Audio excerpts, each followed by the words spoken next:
looking at transformational change, there will always be hurdles and resistance to change at different levels. And we talk a lot about money, we talk a lot about incentive structures. But I found a framework which I thought could frame this discussion quite well. And it speaks about 4 different hurdles. One being an understanding hurdle, so the cognitive hurdle, one being a resource hurdle, another being the political hurdle, and lastly the motivational hurdle. And when we talk about the understanding hurdle, I think we talked already just now about data and the importance of data, visualization, and so on, as a way of communicating why we're doing this and why we need to do this. But the literature really speaks to that that's not enough. People look at data all day long. It doesn't really speak to people. You have to go beyond the data. You have to reach out. And some of the examples that are, I think, most impressive is when managers take some of their people and really put them in charge of things and make them do things that make them realize, that doesn't work unless we do things differently, unless we perhaps work better together. Resources are kind of, we all know that we all would like to have more funds to deliver what we need to deliver. The reality is that the funding is not likely to grow just immediately. The challenges and expectations are definitely going to grow. So here, I think the question is, are there ways that we can focus our resources more efficiently? Is there something, can we focus it on certain things that will give us more impact? And the political hurdles, there will always be some within your UNCTs. Now I've really used the UNCT prism, which is the country team at the UN level, the heads of agencies, as the prism here. There's always some agencies, I know that from working with UNCTs, that have a more difficult time jumping onto this agenda, partly because of what they hear from their headquarters, and sometimes some personal experiences as well. So how do we deal with that as RCs or as part of the UNCTs? How do we move things forward when we will never agree on everything, but we do need to move forward in order to stay relevant and fit for purpose? And then lastly, the motivational hurdles. And here I think the good news that Kanye left us with is that the 180 now will have a different meaning from this year on. And I think that's always was missing in the earlier discussions on DO. Now we'll see how that actually manifests itself in practical terms. But how do we motivate people? And here the literature really speaks a lot about framing results in a meaningful way. And I come back to the point that Tony Dade made about results.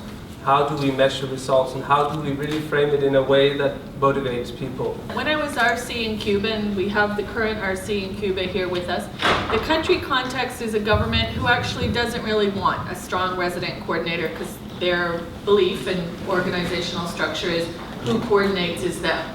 And so I had an experience in a country team where the host country environment was sort of a little bit anti-coordination, to put it that way. And I was RC in a pilot country for UN Reform and delivering as one pilot. So the comments I'm going to make actually come from having worked within my region in 2 extremes regarding the vision of how UN country teams should work. The cognitive hurdle, I would start with there, because Mats and I agreed we'll frame it up this way. Many of you have already said country team members rotate in and rotate out. My first recommendation is, don't assume that the country team members know what the SOPs are, know what delivering as one is, know what the management and accountability framework is, know what's a 180, and the ones who are RCs, you've all gone through first a screening to be able to apply to be an RC, and then an RC induction. On an agency by agency basis, some of you have an induction before you're fielded, but some not. So my recommendation for the RCs and for the country teams is make sure you invest in getting a basic common body of knowledge together about what are the aspirational goals of the UN, what are the SOPs. If you have to send it to them 17 times, do it, because you need to have a graceful way to make sure everybody gets up the curve. Don't assume everyone knows, and once they know, don't assume everybody agrees.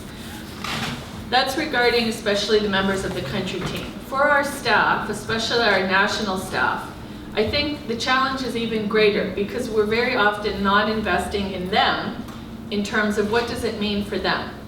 So a Cuba example, and Mirta, you'll remember this. Mirta was the World Food Program representative in those days in Cuba.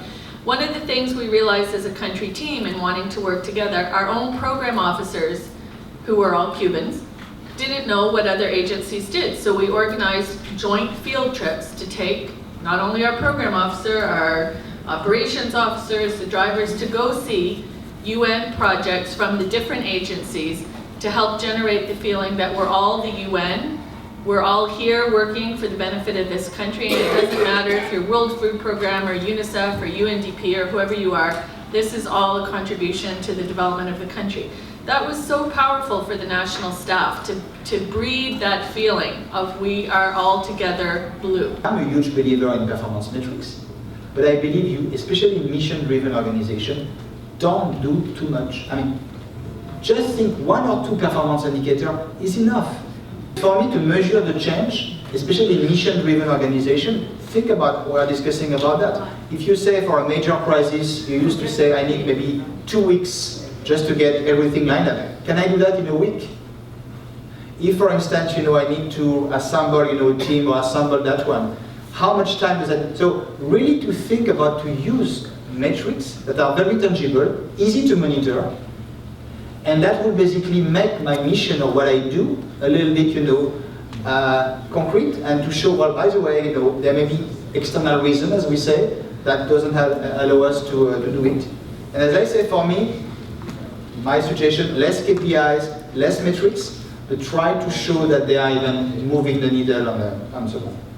The last one, and I will come a little bit about the soft aspect of change, is storytelling. I'm a hard, tough McKinsey partner. I drive my client hard, but sometimes you need a little bit of storytelling. And you need, as I say, to put a little bit of care, explaining a little bit what we are doing. As I said, I think there are some very good examples of getting people together. And what I've seen people doing is, creating this little bit of a different way of explaining what we are doing. So that's, because in change you can have the fatigue of, it's another initiative, another idea, so it's coming up on that one. If you find a way, I would say, to celebrate some success stories, and that could be, from one team in Uruguay, one team in Southern Asia, and so on. And I think now with social media, you get fantastic way to share these examples. As I say, I advise, one of the largest, human trafficking organization in the world, and their human trafficking, as you know, is very complex. You don't want to be, because they are fighting, for the good cause. But they have a way with social media on protected network to share examples. And to share, I would say, this kind of self-reinforcing mechanisms.